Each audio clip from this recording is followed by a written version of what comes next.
Anyway, Yeah. thank you so much for like meeting with me. I know it's hard to take time out of your day to like chat for a minute, but I was excited to see you. Thanks for asking me. yeah. Anyway, I just finished reading Going Home. It was so good. It gave me the tingles. I loved it.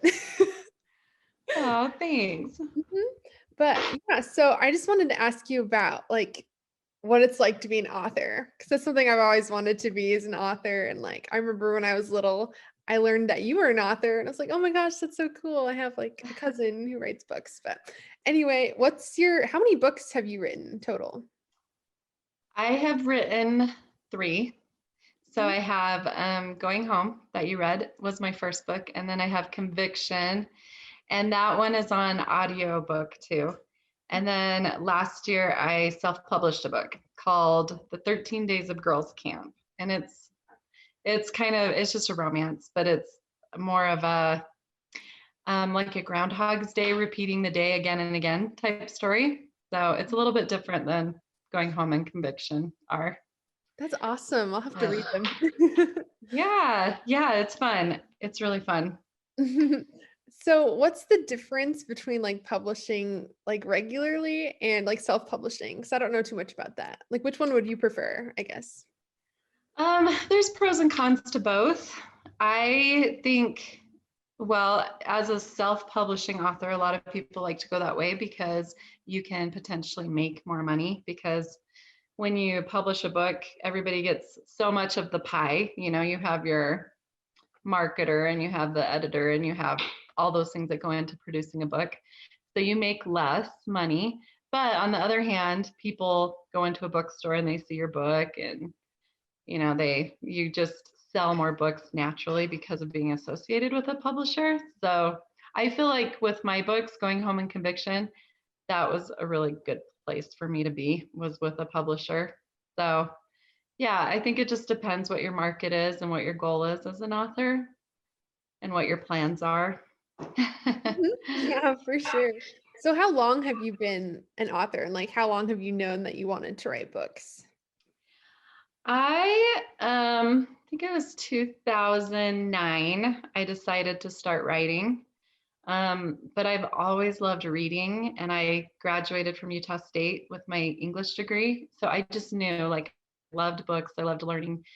I loved writing papers. Like, I've just always loved writing. So, um, but as far as being an author, I didn't really have that goal until 2009 about. And then I got really lucky, I feel like, because I started going to these writing conferences. They're called Story Makers, and they're like huge now. There's like 900 people that go to them every year in Provo, and I won a contest with that. They have a first chapters contest every year, and so my first chapter of Going Home won first place in that, and the prize That's awesome. was, yeah, it was really exciting. And my prize was that they would look at it to publish. So after I wrote the first chapter, I was like, oh, I guess I need to write a book, you know? So I don't think that's the typical experience of authors, but that's kind of how I got into getting my books published and now I feel like I'm like playing catch up a little bit because a lot of people, when they come into finally getting a book published, they have a lot of books behind them ready to go. And I'm just like every year, I got to get this book out so I have more books. So it's been an interesting experience, but That is so cool. So, do you think your degree helped you with your writing? yeah, I really, really feel like it did. I have never taken a creative writing class, but when you learn how to write well, the same concepts I feel like apply where you have, a structure to it and a point to prove. And so all I did as an English major was write paper after paper of doing that same formula. So I feel like it really helped me with my writing when I did do that carryover. And also, we learned about books. I mean, as an English lit major, all you do is read and read, and they're books I would never pick out to read on my own. So I think it was good. And it was good to, sometimes I still have my professors in my brain saying, this means this, and this is why there's this foil character. And I think that really helps my writing. So Yeah, for sure. So, yeah, I noticed in your books, like you're really good at showing and not telling, and just like the structure overall is really good. So I can definitely tell that you have a degree. But that's so Thank you. cool. So I I try. know you like to read. So what are your favorite genres that you like to read? I I read a lot of different things. I feel like I don't love romance genre. Sorry, I have a frog in my throat. And I feel like that's the most popular area to write in. So I'm always trying to like it, but I just feel like they're not very deep. So Mhm. I feel like I like any book that I feel like is deep and written well. Yeah. So I don't know. Some favorites that I have right now are the Lunar Chronicles. I don't know if you've read the Lunar, I think that's what it's called. The Cinder and those. Those are YA. Um, those are a really good series. And lately I am reading a lot of Regency because I am writing a book, a Regency book right now. Yeah, it's fun.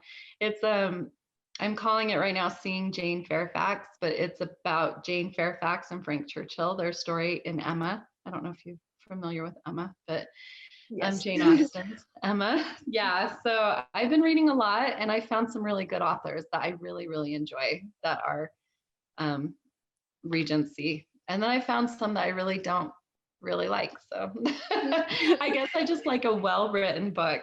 Mhm. Yeah, of course. So, how long would you say it takes you to write a book on average? Is it like different for all of the ones you've written, or is it kind of the same?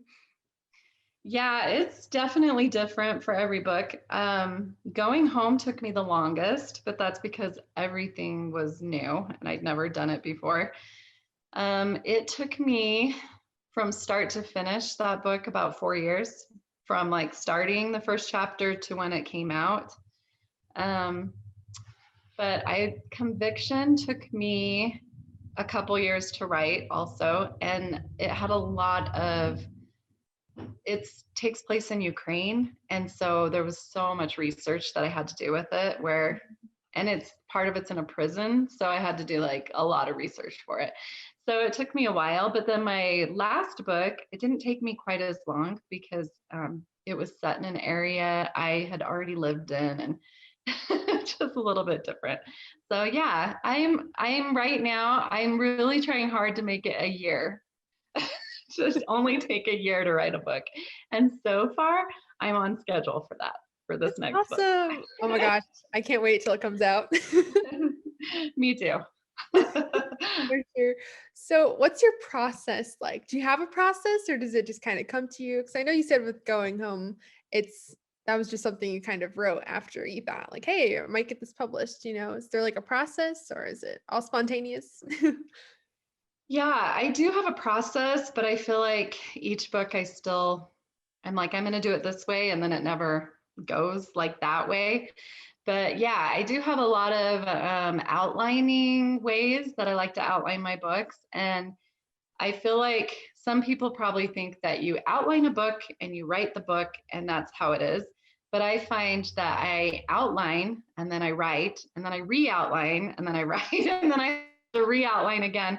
And it's like a continual process. And then when I'm done with the book, I know the characters so much better that I'm like, oh, if I did this, that would really challenge them harder. That would be a lot more interesting. So I end up rewriting it again. So it's definitely a long process. And if you talk to authors, like one of my favorite authors is Shannon Hale, who wrote The Goose Girl and Austen Land.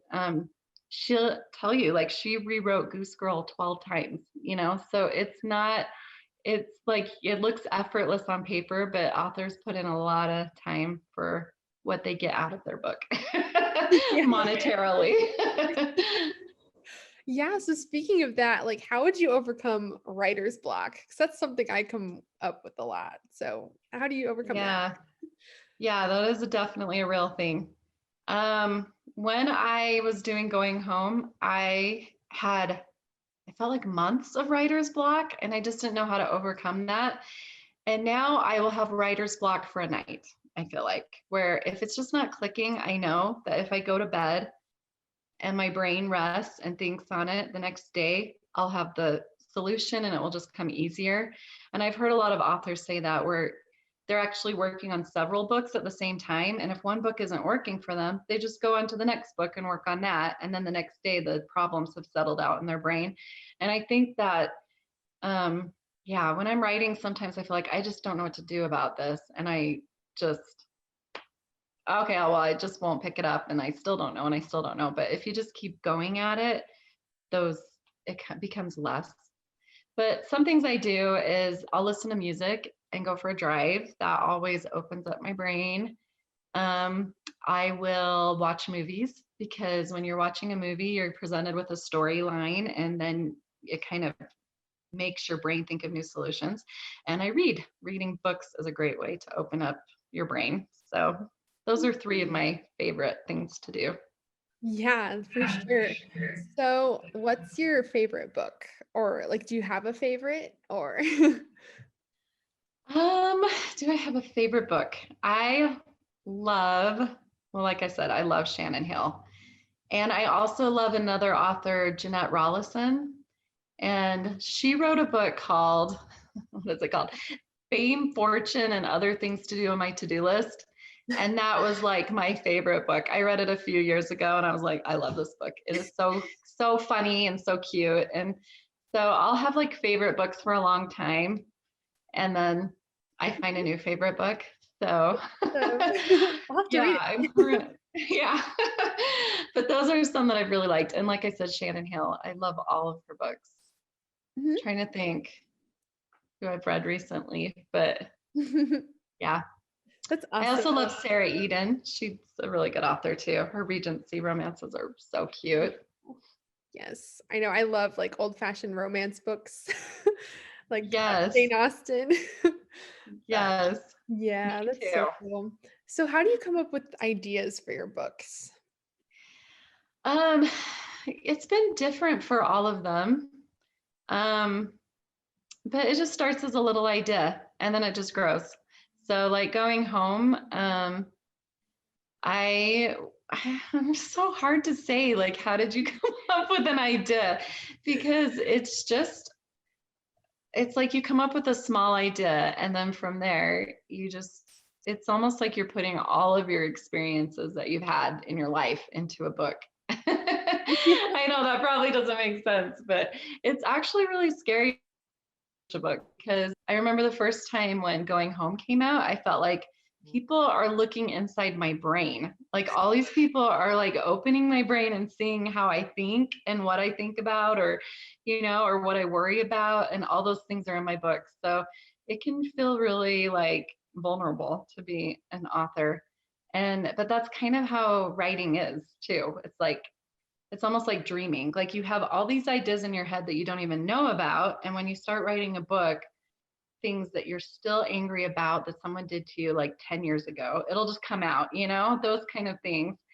So it's a fun process. I like that about writing. And I think that's why a lot of people say, oh, if you're depressed or you're anxious or if you have any issue at all, it's like you should write. You should keep a journal or you should write, because I think you just naturally those things come out when you write. Sometimes it's like a different way of meditating or thinking about things.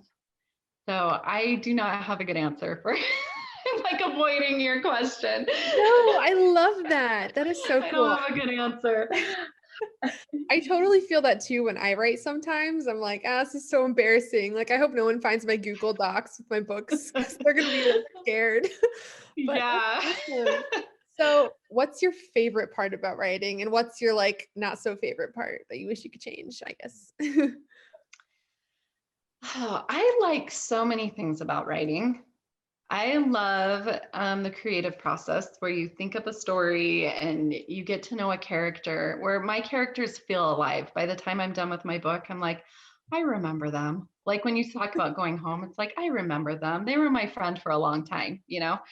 And so I love that process of how real it becomes, and how it's just fun to think up stories and put them on paper. But I also love the other side of it, where I take something that's rough and I make it look pretty. And I love that, like the editing process where you just A lot of authors have a hard time. And when you write, if you ever start writing a book or whatever, you'll have these beautiful words that you just love. And part of what you have to do is cut all those words and start over sometimes, or cut a whole scene or a whole chapter, and I kind of love that process of cutting things and making something just shiny and beautiful and where it should be. It's kind of a fun experience. And then what I hate about being an author, I don't know, it takes a lot of time. It does. And so sometimes I'm like, I would really rather like go hang out with friends, or I'd rather like watch a movie, and it's like, but you haven't done your words for the day, or you haven't. So you have to be really disciplined. And so sometimes that's, and then if you hit writer's block and you're like, I'm a terrible author, everything I write is stupid, I hate it all, like that kind of stuff, it can get really depressing sometimes. Mhm. So those are Yeah, the things I don't like about it. definitely. But anyway, thank you so much. We're pretty much out of time, but like, is there anything else, like any other insights you have or ideas you've thought of that you'd like to share? Or is that pretty much it? Because you've given some pretty good advice so far. I love it. Thanks. Thanks. I was thinking about, probably the last thing I'd want to share is, I feel like to be good at anything that you go into, you need to be vulnerable, and you have to be authentic. And so I feel like as an author, like I already talked about, that was one of the hardest things for me, was like opening myself up and sharing that with people. And I remember not wanting to tell anyone I wrote. Like I didn't want anyone to know that about me for a long time. I was like, no, I don't want anyone. I'd even go to writing conferences and I'd say, oh, I'm just here to learn. Like I wouldn't I know, admit, like right? I'm writing when I get home. So yeah, I think that that is something you have to do. And I think when you realize that about anything you do, like I have to open up myself, and I even have to look at parts that are painful that I don't want to look at, but those can help me be better, make my character stronger, or help me relate to people better. And then just being authentic, like just being yourself and not trying to copy anybody else. Because I feel like that's something that can be really easy to do when you're writing, like, oh, that person's writing sci-fi and that's super popular or whatever.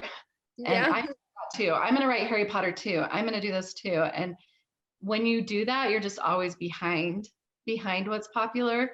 You're never like setting the new trend, or just writing what you love about, like writing what you love. You'll be writing what someone else loves, instead of being able to be like what you're passionate about.